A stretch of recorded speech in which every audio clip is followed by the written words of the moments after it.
Desettisoče udeležencev z izraelskimi zastavami koraka skozi staro mestno jedro Jeruzalema proti zidu objokovanja in trenutno praznuje izraelski dan Jeruzalema. Ves ta večer in jutri bodo znamenitosti osvetljene. Mestna občina Jeruzalem bo gostila javne nastope, prisotnost policije pa je močna, saj so se že začeli spopadi.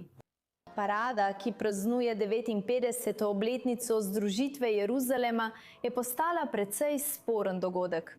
Zdaj pa se v živo javljamo k naši glavni dopisnici za Bližnji vzhod, Ariel Ozeran, ki se nam iz Jeruzalema javlja s pohoda.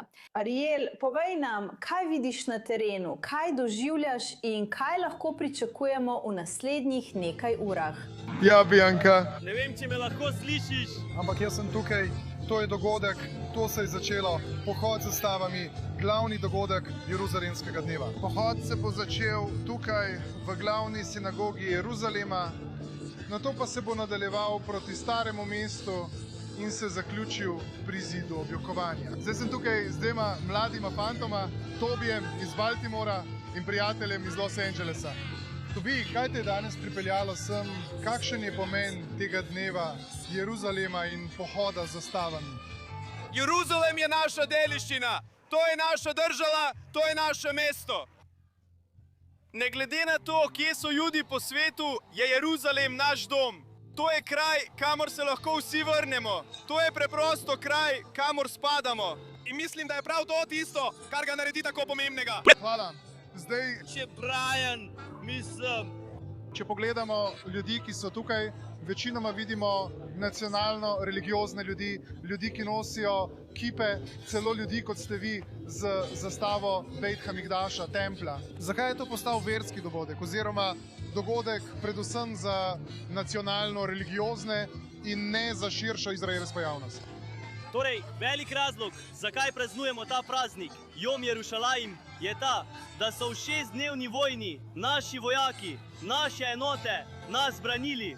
Vsak dan so zavzeli naše svete kraje in zdaj lahko praznujemo judovsko vero na naših svetih krajih.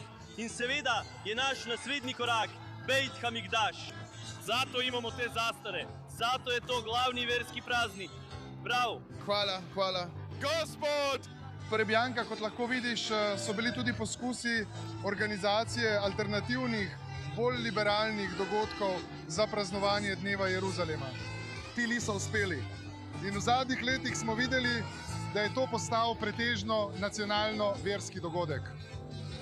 Ampak vzdušje tukaj je zelo živahno. Veliko ljudi naj bi sodelovalo v tem pohodu, da bi praznovali 59 let združitve Jeruzalema. Toda tudi ta dogodek ni minil brez varnostnih napetosti. V zadnjih letih pa so se vedno znova dogajali spopadi med verskimi nacionalisti in Palestinci. Pravzaprav so številni palestinski trgovci v starem mestu zaradi strahu pred temi spopadi, to napetostjo, zaprli svoje trgovine. Tako na eni strani vidimo množično praznovanje, na drugi strani pa, kot se pogosto dogaja v Jeruzalemu, je to vedno povezano z veliko napetostjo in varnostno pripravljenostjo.